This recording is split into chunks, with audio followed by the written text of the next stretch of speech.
णमो अरिहन्ताडं णमो सिद्धाडं णमो आयर्याडं णमो वज्रायाडं णमो लोहे सविसाहुडम् मङ्गलं भगवान् वीरो मङ्गलं गौतमो गणी मङ्गलं कुन्दकुन्दाद्यो जैनधर्मोऽस्तु मङ्गलम् सर्वमङ्गलमाङ्गल्यं सर्वकल्याणकारिकं प्रधानं सर्वधर्माणां जैनं जयतु शासनम् नमः समयसाराय स्वानुभूत्या चकासते चित्स्वभावाय भावाय सर्वभावान्तरच्छिदे वन्दितु सर्वसिद्धि ध्रुवमचलमणोगमं गतिं पत्ते बोच्छामि समय पाहुड मृण्मोऽसुध केवली हरिदम्। महान आचार्य कुंद कुंद देव द्वारा लिखित बैठ जाइए। समय सार परमागम के कर्ता कर्म अधिकार पर हमारी चर्चा चल रही है। आरंभ की दो गाथाओं में आचार्य भगवान ने कहा कि जब तक यह जीव आत्मा और आश्रव के विशेष अंतर को नहीं जानता तब तक आश्रवों में परिवर्तन करता हुआ यह कर्मों का संचय करता है और जिससे बंध होता है। टीका में आचार्य अमृत चंद्र देव ने स्पष्ट किया कि ये जो क्रोधादि परिणाम रूप से परिणमना है, ये आत्मा की स्वभावभूत क्रिया नहीं है, ये प्रभावभूत क्रिया है। इसके होने का निषेध किया है, क्योंकि अज्ञानी क्रोधादि में और आत्मा में भिन्नता नहीं मानता। जिसे आत्मा और ज्ञान को एक मानता है, वैसे ही वह क्रोध को और ज्ञान को भी एक मानता है और एक मानता हुआ उसमें प्रवृत्त होता है। इस अपने को कर्ता मानता है, क्रोधादि को अपना कर्म मानता है। ऐसे कर्ता कर्म की यह अनादि से प्रवृत्ति चली आ रही है, जिसके कारण आश्रव और आश्रव से फिर बंध होता है। टीका में एक प्रकरण बीच में आया था, अंतिम में आया था कि इस तरह तो इतराश्रय दोष आता है कि द्रव्य कर्म के आश्रय भाव कर्म, भाव कर्म के आश्रय द्रव्य कर्म।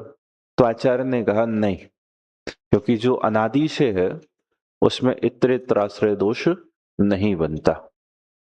आइए आगे की चर्चा आरंभ करेंगे 71 नंबर गाथा की। उसके पहले एक बार 69 और 70 नंबर की गाथा का भावार्थ पढ़ लेते हैं, जिससे आपको पूर्व का विषय स्मरण में रह सके।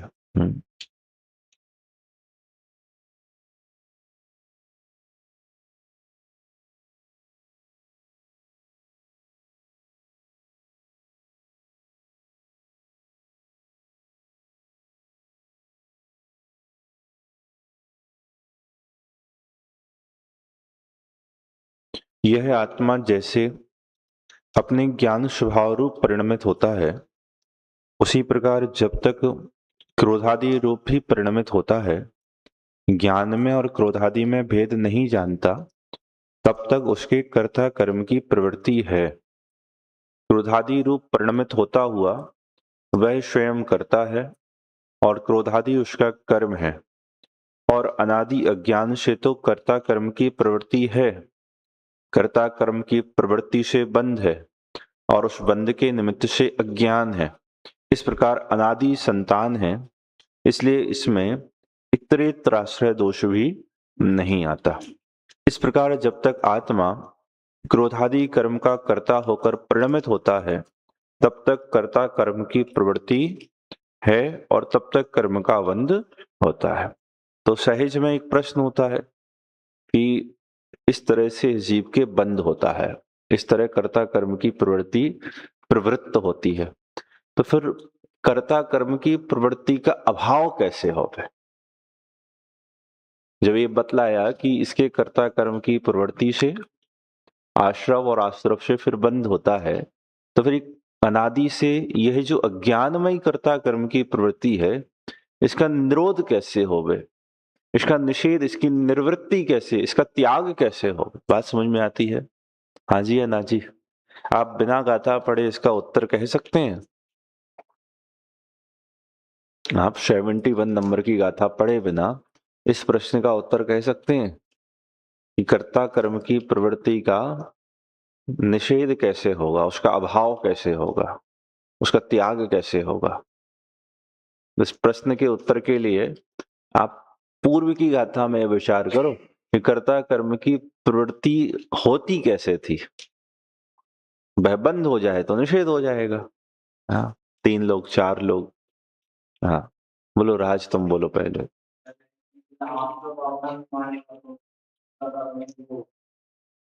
वेरी गुड, बहुत अच्छा। और थोड़ा सा शब्दों का अच्छा प्रयोग चाहिए। हाँ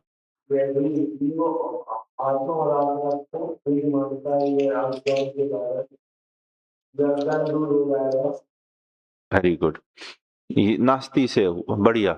और कोई? सही है, उत्तर सही है। थोड़े से शब्दों का और भाषाई रूप से अच्छा प्रयोग कर सकें। हाँ बोलो अंश। आत्मा और आत्मा ज्ञान का अभाव, मतलब ज्ञान नहीं था,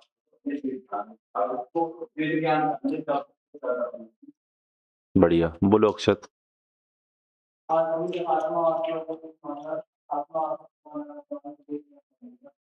ठीक है, अर्पित बोलो।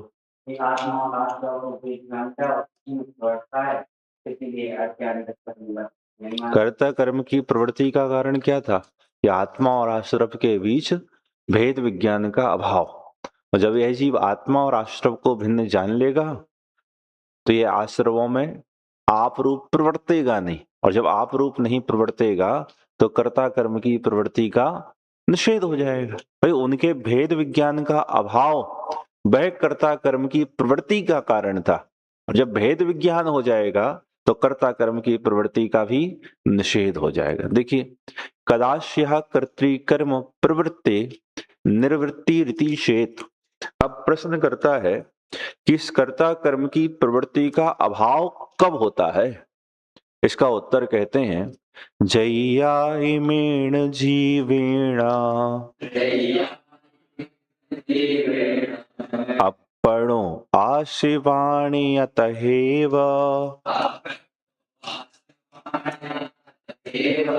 जय्यायमेण जीवेण अपणो आशिवाणि अतएव ऋणादम होदि विशेषम तरम तु तैयाड़वंधो से। अब मैं एक पंक्ति पढ़ूंगा फिर उसको दोहराना आप। जय्यायमेण जीवेण अपणो आशिवाणि अतएव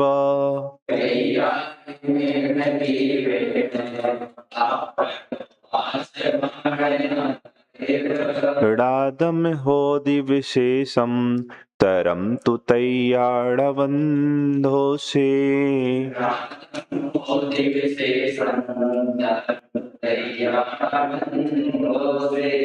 हाँ पढ़िए मिलकर।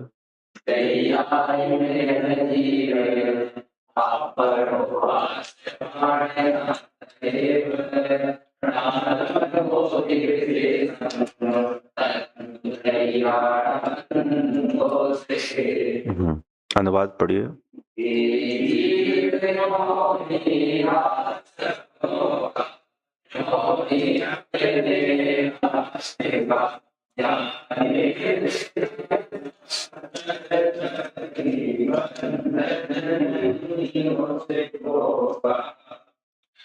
अच्छे से पढ़ा करो। हे जीव ज्यों ही आश्रवों का त्यों ही अपने आत्मिका, जाने विशेषांतरता वही बंधन नहीं उसको कहा। अब प्रश्न करता है कि इस कर्ता कर्म की प्रवृत्ति का अभाव कब होता है। इसका उत्तर कहते हैं जैया इमेण जीवेण अपड़ो आश्वान या तहेव। तहेव वैसे ही इसी प्रकार, वैसे ही इसी प्रकार, तो जैसे अभी पहले कहा था कि यह आत्मा और आश्रव का भेद नहीं जानता, इसलिए इसके कर्ता कर्म की प्रवृत्ति होती है। उसी प्रकार वहां भेद की बात कही थी, यहाँ कुछ नहीं जानने की बात कही थी, यहाँ भेद जानने की बात कहने वाले हैं। इसी प्रकार जय्या जब इमेण जीवेण यह जीव अपड़ो आश्वाण्य आत्मा और आश्रवों का, जय्या इमेण जीवेण अपड़ो आश्वाण्य जब यह जीव आत्मा और आश्रवों का रादम होदी विशेषंतरम, विशेषंतरम विशेष अंतर को रादम होती जानता है। क्या करता है, जब यह जीव आत्मा और आश्रमों के विशेष अंतर को जानता है, तैयाड़ा बंधो से तब तू तब तैया उसे रावंदो से उसे बंद नहीं होता। कितनी सुंदर सरल गाथा है। भेद विज्ञान हो जाए तो यह जीव बंद का भाव कर ले, निर्बंध पने की मोक्ष निर्बंध हो जाए। अभी मोक्ष की बात तो नहीं है इस गाथा में, हाँ दृष्टि मुक्त तो हो ही जाए। देखिए गाथार्थ, काशी बाहर किसी का छत्ता उड़ गया बेटा, उठा के रख दो। देखिए इसी प्रकार जब यह जीव आत्मा का और आश्रमों का अंतर और भेद जानता है, तब उसे बंध नहीं होता। टीका आरंभ करते हैं। थोड़ा सा टीका में आप उपयोग स्थिर करना, आपको बड़ा मजा आएगा। मैं आपसे एक दो बार ये बात प्रेरणा के लिए कह रहा हूं और ये बात सच्चाई के लिए कह रहा हूं। यदि आपको 2, 5, 10 गाथाएं भी उपयोग को स्थिर करके समझ में आ गई, तो आपको समयसार समझने से कोई नहीं रोक पाएगा, क्योंकि आप इसकी शैली समझ जाएंगे, आप इसकी पद्धति समझ जाएंगे। देखो यहाँ कितनी सुंदर बात आचार्य भगवान कह रहे हैं। देखो मैं पहले ही आपको इसका भाव बतला देता हूं। यहाँ आचार्य भगवान ये कहेंगे कि आत्मा और ज्ञान का होना, इसका निषेध नहीं है। जो आत्मा जो वस्तु है ना, वह अपने स्वभाव रूप से रहती, कोई भी वस्तु है वह कैसी रहती है, अपने स्वभाव रूप से रहती है। पानी शीतल रूप से रहता है, अग्नि उष्ण रूप से रहती है, हाँ, नमक खारेपन रूप से रहता है, मिर्ची तीखास रूप से रहती, नींबू खटास रूप से रहता है। ऐसे आत्मा ज्ञान रूप से रहता है। और कोई भी वस्तु कैसी रहती है, अपने स्वभाव रूप से रहती है और स्वभाव रूप ही परिणमित होती है। तो आत्मा ज्ञान स्वभाव वाली है और ज्ञान रूप से ही परिणमित होती है। लेकिन कोई भी वस्तु विभाव रूप से नहीं रहती। तो आत्मा का ज्ञान रूप से रहना, ज्ञान रूप से परिणमित होना, इसका निषेध नहीं है। लेकिन आत्मा का क्रोधादि रूप से होना ऐसा नहीं होता। क्यों? क्योंकि क्रोधादि स्वभाव नहीं है। क्रोधादि क्या नहीं है? स्वभाव नहीं है, क्रोधादि विभाव है।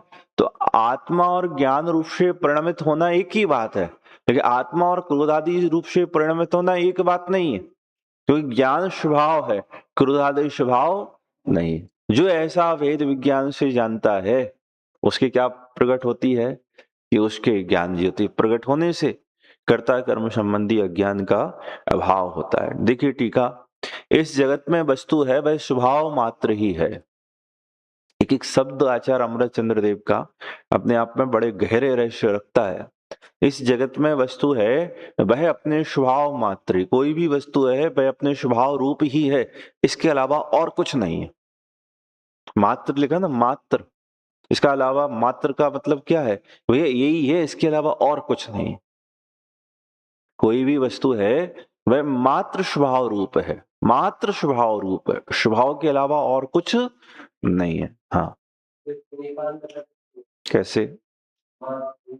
सम्यक एकांत है ना, सम्यक एकांत तो सच्चा है। ये अनेकांत के संदर्भ में एक सिद्धांत और हमेशा के लिए समझ लेना, वस्तु में जो धर्म होगा अनेकांत उसकी ही सिद्धि करता है। वस्तु में जो धर्म ना हो अनेकांत उसकी सिद्धि थोड़ी ना करेगा। अभी एक दिन गुरुदेव श्री का एक व्याख्यान चल रहा था, शायद परसों नरसों की ही बात है, उसमें गुरुदेव एक समझा रहे थे। देखो मैंने उसकी फोटो भी खींची थी, मैं आपको वो सोचा था बताऊंगा। देखो जब तुमने पूछ ही लिया।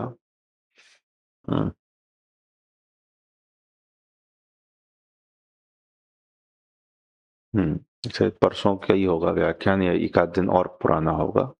देखो, जो वस्तु अस्ति है वही वस्तु नास्ती है।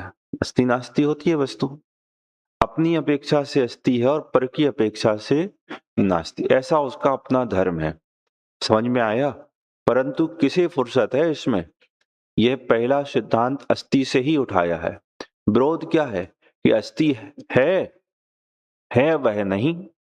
फिर से पढ़ रहा हूं इसको, कि अस्ति है वह नहीं, मतलब अस्ति नास्ति कहते हैं ना, तो जो जैनों के श्यादवाद सिद्धांत को नहीं समझता वो क्या कहता है, ये क्या कहते हैं, ये आत्मा है और नहीं है। क्लंग निगलंग की गाथा याद करो जरा, कि जब उनके गुरुजी शास्त्र का अभ्यास करा रहे थे जैन शास्त्रों का, तो उसमें एक शब्द नहीं चूक गया था, श्यादवाद। तो वहां लिखा था कि अस्ति है और नास्ति है, आत्मा है और आत्मा नहीं है। तो क्या चूक गया वहां? बोले श्याद शब्द रह गया। बोले ये जैन कैसे गलती कर सकते हैं? उनको भी विश्वास था कि ये जैन बड़े पढ़े लिखे विद्वान लोग होते हैं, अच्छे अच्छों को पछाड़ के रखा है इनने। हाँ, तो उन्होंने बाद में गुरुजी के जाने के बाद उसमें श्याद शब्द जोड़ दिया कि आत्मा कथनचित है और कथनचित किसी अपेक्षा है और किसी अपेक्षा नहीं है। निरपेक्ष अस्ति नास्ति नहीं है, सापेक्ष अस्ति नास्ति। अब देखो इसमें, अच्छा अस्ति है तो कैसे अस्ति है, और नास्ति है तो कैसे नास्ति है? कि आत्मा अपने से है और अपने से नहीं है, ऐसी अस्ति नास्ति है। राज तुम्हारे समझ में आई कि मैं अपने से हूं और अपने से नहीं हूं, ऐसा? तो फिर कैसा है? मैं स्वयं से हूं पर से, ऐसी अस्ति नास्ति है, मतलब पर से नहीं हूं और पर से ही हूं, ये तो उल्टा हो, गलत हो गया। देखो देखो क्या कह रहे हैं, अस्ति है वह नहीं, उसके बाद क्वेश्चन लगाया, है वही नहीं, नहीं वह है, ऐसे ये क्या है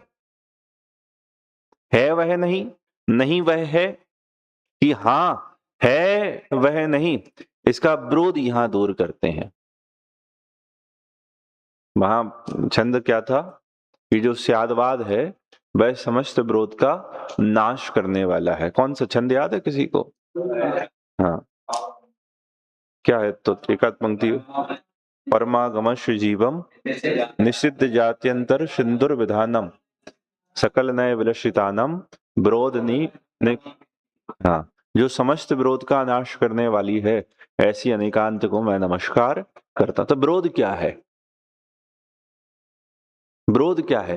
कि अपने से है और अपने से नहीं है, ये विरोध है। तो विरोध का क्या नाश करती है? भाई अपने से है पर से नहीं है, ऐसा विरोध का नाश करने वाली है। तुम्हारा प्रश्न ये था ना कि यदि स्वभाव मात्र मान लेंगे तो ये तो एकांत हो जाएगा। तो एक प्रश्न का उत्तर तो सामान्य से ही समझना कि सम्यक एकांत का निषेध नहीं है। एक दूसरी बात जो मैं आपसे कह रहा था कि वस्तु में वह धर्म हो, अनेकांत उसका ही अनेकांत उसको ही स्वीकार करता है, श्यादवाद उसका ही प्रतिपादन करता है।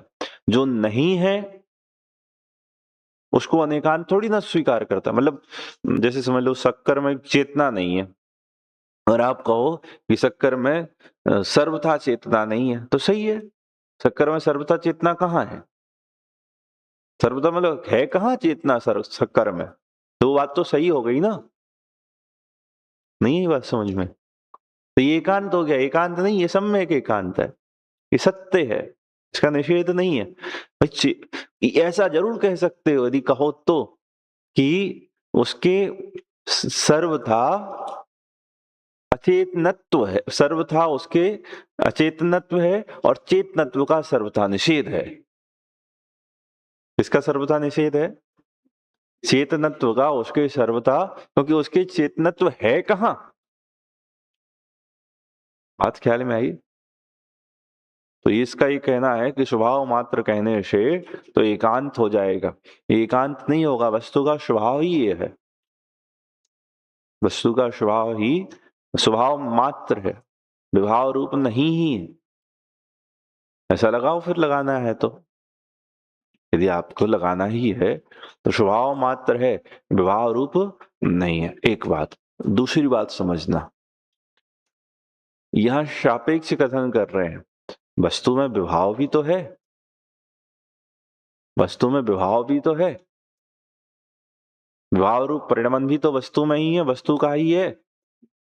वस्तु से जुदा तो जब मोह राग द्वेष क्रोध मान माया लोभ अज्ञान अविरति आदि ये सब नहीं, वही तो कह रहा, यहां पुद्गल का कहा है, लेकिन कहीं तो उसे जीव का ही कहा है ना। स्वभाव रूप परिणमन भी किसका है, जीव का, और विभाव रूप परिणमन भी किसका है, जीव का। लेकिन यहां अपेक्षा क्या है, ये तो हमने कक्षा शुरू की थी तभी कहा था कि समय सार में त्रिकालीन स्वभाव को बतलाना है, समय सार में उस विषय को बतलाना है जिसके अवलंबन से सम्यक दर्शन होता है।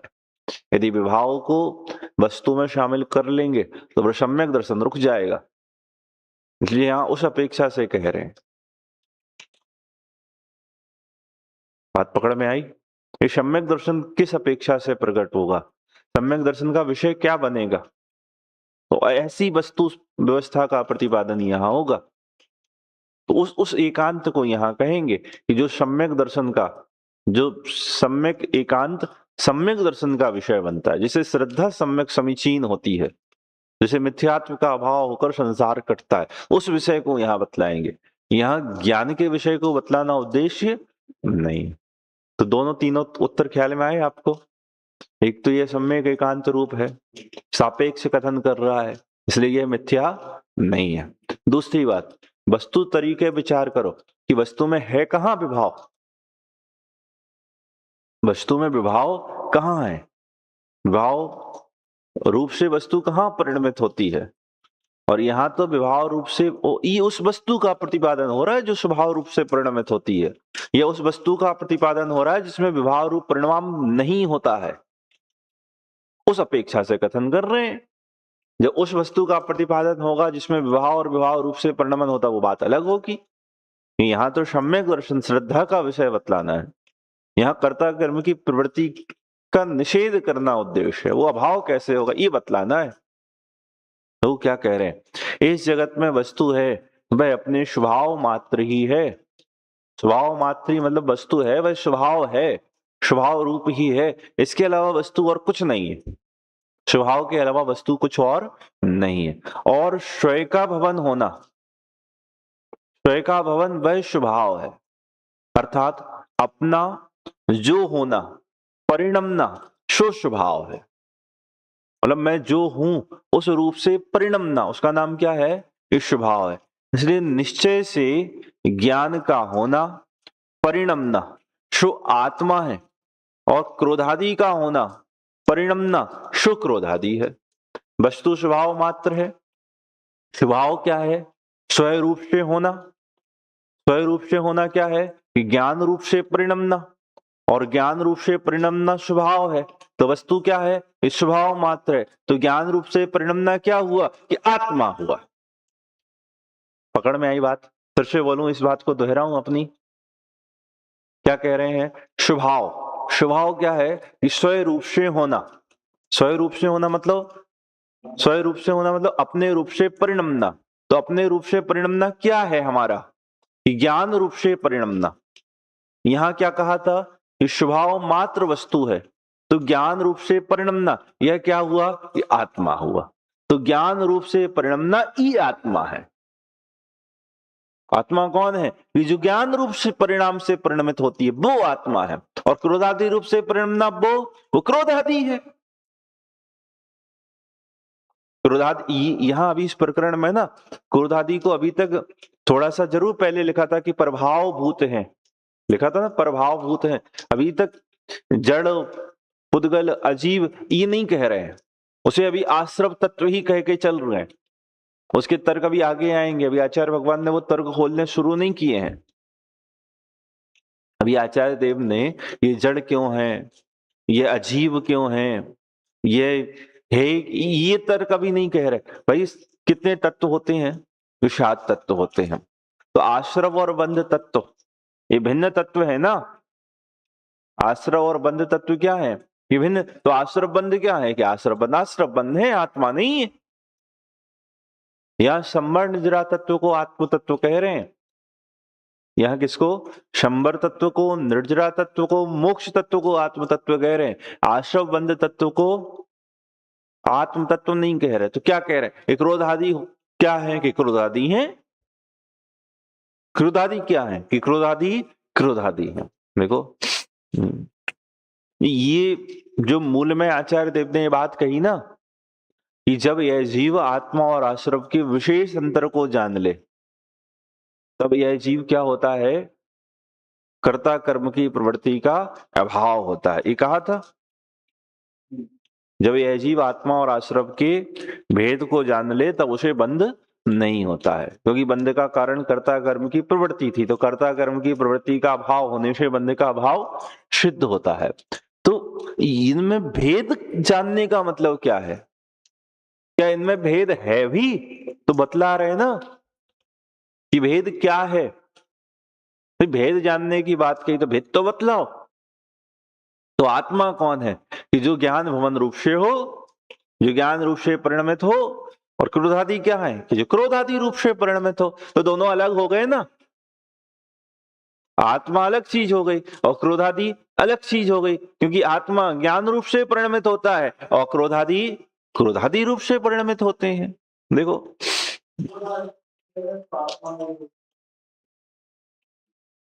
भाई यहां क्या कहा, मैं इस प्रश्न का उत्तर अभी आगे चल के दूंगा। अब चाहो तो तुमने पूछ ही लिया है तो बतला ही दे रहा हूं। इस प्रकरण में स्वभाव को ही वस्तु में शामिल किया है, विभाव को वस्तु में शामिल करके बात नहीं कर रहे हैं। क्या तर्क ख्याल में आया? स्वभाव को ही वस्तु में शामिल किया है, विभाव को वस्तु में शामिल नहीं किया है। स्वभाव क्या है, ज्ञान रूप परिणमना, और विभाव क्या है, क्रोधादि रूप परिणमना। तो आत्मा कौन है, ये स्वभाव। और स्वभाव मतलब जो अपना भाव है, विभाव मतलब जो विपरीत भाव है। तो मैं कौन होऊंगा, मैं वही होऊंगा ना जो मेरा स्वभाव होगा। मैं वह तो नहीं हो जाऊंगा जो मेरा स्वभाव नहीं होगा। मैं वही तो होऊंगा ना जो मेरा स्वभाव होगा। भाई पानी शीतल ही तो होगा, पानी गर्म थोड़ी ना होगा। गर्माहट पानी में, बोले पानी में कहाँ गर्माहट है, गर्माहट तो गर्मी में है। क्यों भाई, क्या नाम तुम्हारा, अक्षत। पानी को गर्म किया तो पानी गर्म हुआ, पानी गर्म हुआ तो गर्म तो उष्णता है।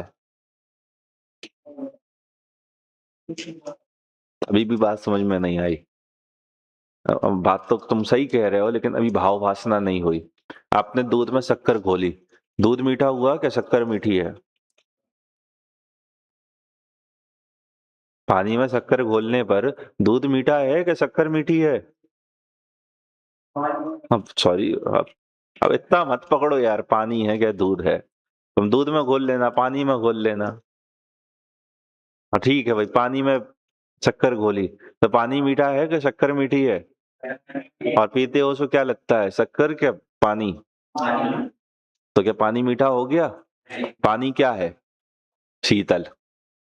पानी कौन है, शीतल है। ऐसे ही गर्म हुआ पानी, तो पानी गर्म है क्या, उसकी वो अग्नि गर्म, अग्नि मतलब वो उष्णता, वो गर्मी, वो जो गर्मी है वह उष्णता की है या पानी की है? ऐसे ही क्रोधादि हैं, वह क्रोधादि किसके हैं, क्रोधादि के हैं।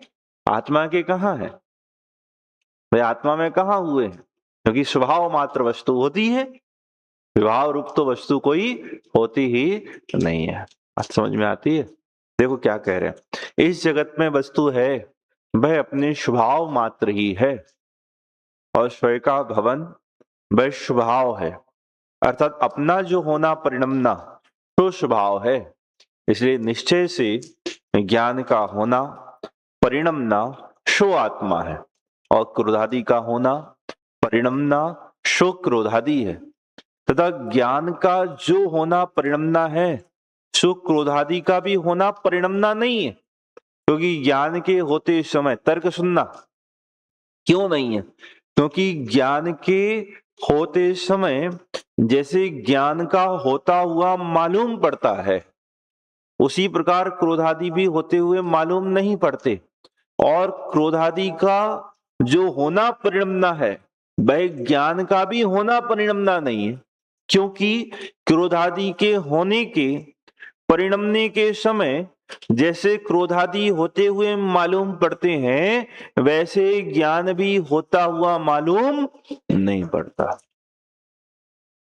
क्या कह रहे हैं आचार्य देव कि ज्ञान का होना परिणमना वह क्रोधादि का होना परिणमना नहीं है, क्रोधादि का होना परिणमना वह ज्ञान का होना परिणमना नहीं है। क्यों? क्योंकि ज्ञान के होते समय जैसे ज्ञान का होना मालूम पड़ता है वैसे क्रोधादि का होना मालूम, और जैसे क्रोधादि के होते समय क्रोधादि का होना मालूम पड़ता है वैसे ज्ञान भी होता हुआ मालूम नहीं पड़ता। मतलब ज्ञान का परिणमन और क्रोधादि का परिणमन जुदा जुदा है। ज्ञान का परिणमन अलग प्रतिभाषित होता है और क्रोधादि का परिणमन अलग प्रतिभाषित होता है। कैसे अलग प्रतिभाषित होता है? ज्ञान का परिणमन निराकुल है, ज्ञान का परिणमन कैसा है? समझ लो ज्ञानमय है।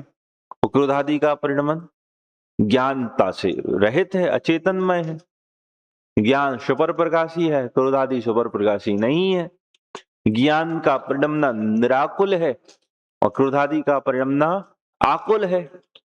ज्ञान के परिणमने में सुख और आनंद होता है, क्रोधादि के परिणमने में सुख और आनंद नहीं होता। जैसे ज्ञानियों के ज्ञान रूप परिणमन होता है, अज्ञानियों के अज्ञान रूप परिणमन होता है। तो जैसे ज्ञानियों के ज्ञान का होना परिणमना प्रतिभाषित होता है, वैसे उन्हें क्रोधादि का होना परिणमना प्रतिभाषित नहीं होता। इस भेद विज्ञान से वे दोनों को भिन्न जान लेते हैं। जैसे पानी की शीतलता और पानी की उष्णता, जैसे पानी की शीतलता और पानी की उष्णता जुदी है।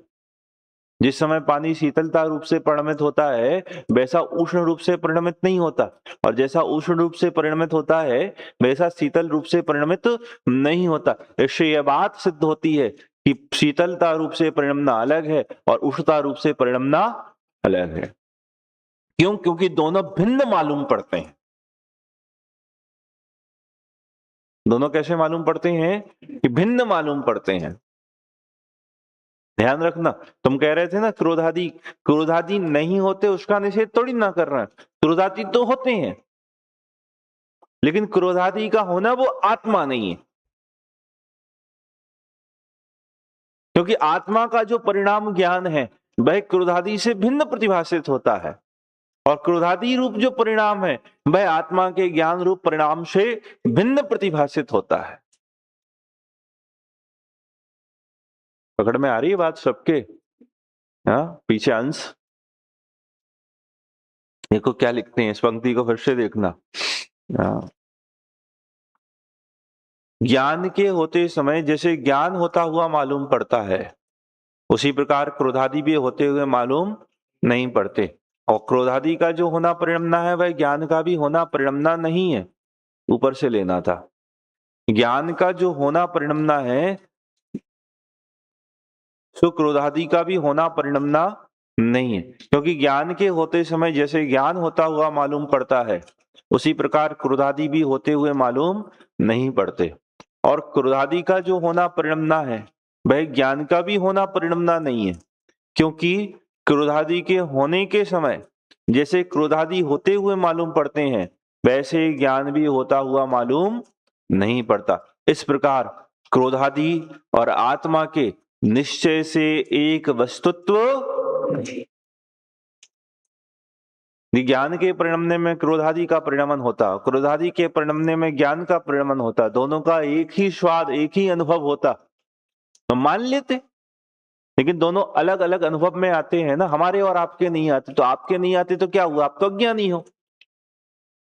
ज्ञानियों के तो आता है ना भेद विज्ञान से भिन्न अनुभव में। तो जब भिन्न अनुभव में आता है इसका मतलब यह है कि भिन्न है। इससे यह सिद्ध होता है कि दोनों एक वस्तु मात्र वस्तुत्व नहीं है।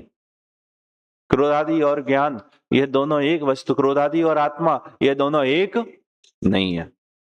इस प्रकार आत्मा और आश्रमों का विशेष देखने से जब यह आत्मा उनका भेद जानता है, कैसे जानता है ख्याल में आया? दो तर्क दिए हैं। पहला तर्क क्या दिया है कि वस्तु अपने स्वभाव मात्र है। उसी तर्क के आधार पर ये कहा कि क्रोधादि वह ज्ञान रूप परिणमते नहीं है और ज्ञान वह क्रोधादि रूप परिणमते नहीं है। क्यों? क्योंकि क्रोधादि के परिणमने में और ज्ञान के परिणमने में भेद है। जैसे क्रोधादि परिणमते हुए मालूम होते हैं वैसे ज्ञान नहीं होता, और वैसे ही ज्ञान परिणमित होता हुआ मालूम पड़ता है, वैसे ही क्रोधादि परिणमित होते हुए मालूम नहीं पड़ता। इसलिए आचार्य कह रहे हैं कि इस प्रकार आत्मा और आश्रमों का विशेष देखने से जब यह आत्मा उनका भेद जानता है तब इस आत्मा के अनादि होने पर भी, कब से है? कर्ता कर्म की भ्रांति रूप अज्ञान के अनादि से है ना। कर्ता कर्म की भ्रांति रूप अज्ञान, उसका कारण क्या कहा? भेद विज्ञान का अभाव। तो अब ये भेद जान लिया तो क्या कह रहे हैं? आत्मा के अनादि होने पर भी अज्ञान से उत्पन्न हुई ऐसी, ये नहीं कहा अभी क्रोधादि का अभाव होता है। अभी क्रोधादि के अभाव की बात नहीं कह रहे कि जब क्रोध और आत्मा का भेद जानता है तब अनादि अज्ञान से उत्पन्न हुई क्या कि कर्ता कर्म की प्रवृत्ति निवृत्त होती है। क्या कर्ता कर्म की प्रवृत्ति निवृत्त होती है? कि मैं आत्मा कर्ता और क्रोधादि मेरे कर्म। जब क्रोधादि और आत्मा दोनों भिन्न वस्तुएं हैं तो फिर मैं आत्मा करता और मेरे क्रोधादि कर्म, ये बात कहां सिद्ध होती है? पॉइंट समझ में आया? कर्ता कर्म संबंधी अज्ञान भेद विज्ञान के अभाव में था। जब भेद विज्ञान से बात समझ में आई कि दोनों अलग वस्तुएं हैं तो फिर कर्ता कर्म संबंधी अज्ञान कहां रहा? देखो, कर्ता कर्म की प्रवृत्ति निवृत्त होती है और उसकी निवृत्ति होने पर अज्ञान के निमित्त से होता हुआ पौद्गलिक द्रव्य कर्म का बंध भी निवृत्त होता है। अज्ञान से बंध था और उस बंध का भी क्या होता है? यह भाव होता है। ऐसा होने पर ज्ञान मात्र से ही बंध का निरोध सिद्ध होता है। पहले भी एक प्रश्न उठाया था कि जानने मात्र से ही क्या आश्रमों की निवृत्ति और बंध का निरोध हो जाएगा? तो क्या कहा था जयसेनाचार्य देव के आधार से? यह स्वयं संवेदन ज्ञान की बात है, आत्मानुभव वाले ज्ञान की बात है। तो क्या कहा? ज्ञान मात्र से ही बंध का निरोध सिद्ध होता है। प्रकरण समझ में आया? लेकिन आप थोड़ा गहराई से देखना, प्रश्न पूछा था कुछ, गाथार्थ में दिया कुछ और अंतिम निष्कर्ष दिया कुछ और। प्रश्न क्या था? कर्ता कर्म की प्रवृत्ति का अभाव कैसे होता है? गाथा में क्या कहा, गाथार्थ में क्या कहा था? हाँ, कि जब ये भेद विज्ञान से आत्मा और आश्रम को भिन्न अमल, प्रश्न था कर्ता कर्म की प्रवृत्ति का अभाव कैसे होता है? उत्तर क्या दे रहे हैं कि जब आत्मा और आश्रमों का अंतर और भेद जानता है तब उसे बंध नहीं होता। प्रश्न था कर्ता कर्म की प्रवृत्ति के अभाव का, उत्तर दे रहे हैं बंध के अभाव का। और फिर अंत में जाके कहते हैं कि ज्ञान मात्र से बंध का निरोध होता है। इनमें कहीं आपको क्या बोलते हैं, कोई वो दिख रहा है संबंध आपस में आपको? अरे विचार तो करो कि कर्ता कर्म की प्रवृत्ति से क्या होता, कर्ता कर्म की प्रवृत्ति का अभाव कैसे होता? यही प्रश्न था ना। तो कर्ता कर्म की प्रवृत्ति से क्या होता था? बंद होता था ना। तो कर्ता कर्म की प्रवृत्ति की निवृत्ति से क्या होगा? ये बंध का अभाव होगा। कर्ता कर्म की प्रवृत्ति से क्या होगा कि बंध का अभाव होगा। तो बंध का अभाव कैसे हुआ? आत्मा और आश्रमों को भिन्न जानने से। तो आत्मा और आश्रमों को भिन्न जानने से बंध का निरोध हुआ। और बंध का कारण कौन था? कर्ता कर्म की प्रवृत्ति। तो कर्ता कर्म की प्रवृत्ति का भी निरोध हो गया क्या नहीं हुआ? हाँ जी या ना जी? देखिए, आपने लास्ट में जाकर निष्कर्ष दिया कि ज्ञान मात्र से बंध का निरोध होता है, ये निष्कर्ष दिया। तो ये बात कहां से आ गई? तो अज्ञान से बंध था, अज्ञान के अभाव में ज्ञान मात्र से बंध का निरोध हो गया। तो कर्ता कर्म की प्रवृत्ति का कारण कौन था? अज्ञान। अज्ञान से क्या था? ये बंध। तो अज्ञान के अभाव में क्या होगा? कि कर्ता कर्म की प्रवृत्ति का अभाव होगा। और उससे क्या होगा? कि बंध का अभाव हो। ख्याल में आई बात आपके? देखो, इसमें अनुशीलन में दादा ने प्रश्न सबसे पहले उठाया है, इसको यहीं से पढ़ते हैं।